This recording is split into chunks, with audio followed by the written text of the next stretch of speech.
پہلی بات یہ کہ اسلام میں جو گناہوں کا تصور ہے،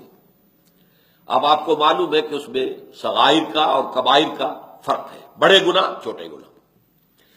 اگرچہ اس کے بارے میں تعین نہیں ہو سکتی، بڑا مشکل ہے، مختلف ہمارے اسلاف میں سے مختلف لوگوں نے مختلف جو ہے اس کی تفصیل بھی بیان کی ہے، لیکن یہ کہ ایک فرق ہے، چھوٹے گناہ جو ہیں وہ خود بخود بھی دھلتے رہتے ہیں، آدمی جب کوئی نیک کام کرتا ہے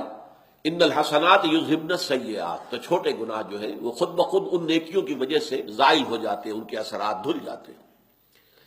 میں اس وقت اس تعریف میں نہیں جاؤں گا کہ چھوٹے گناہ سے مراد کیا ہے، بڑے گناہ سے مراد کیا ہے،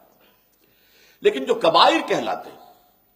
وہ کبائر وہ ہے کہ بغیر توبہ کے ان سے معافی نہیں مل سکتی،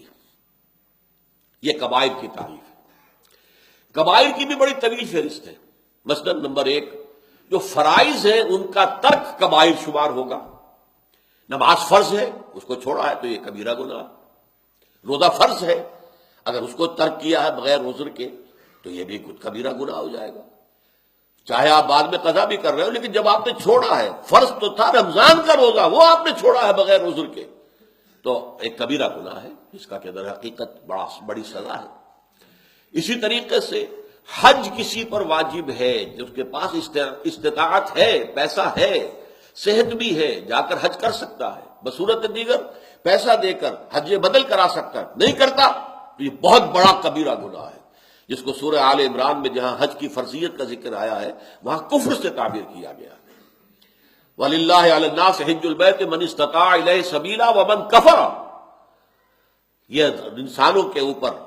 اللہ تعالیٰ کا حق ہے، اگر وہ استطاعت رکھتے ہوں تو وہ حج ضرور کرے، اور جو نہیں کرے گا گویا کہ وہ کفر کر رہا ہے۔ لیکن یہ کہ کبائر جو ہے گناہ، ان گناہوں میں سب سے بڑے گناہ کون سے ہیں، یہ ہے موضوع ان آیتوں کا، اور پھر یہ کہ اگر یہ بھی صادر ہو جائیں، صغائر تو خود بخود زائل ہوتے رہتے ہیں، ان الحسنات یذہبن السیئات، بغیر توبہ کے بھی اللہ معاف کرتا رہتا ہے، لیکن کبائر بغیر توبہ کے معاف نہیں ہوتے،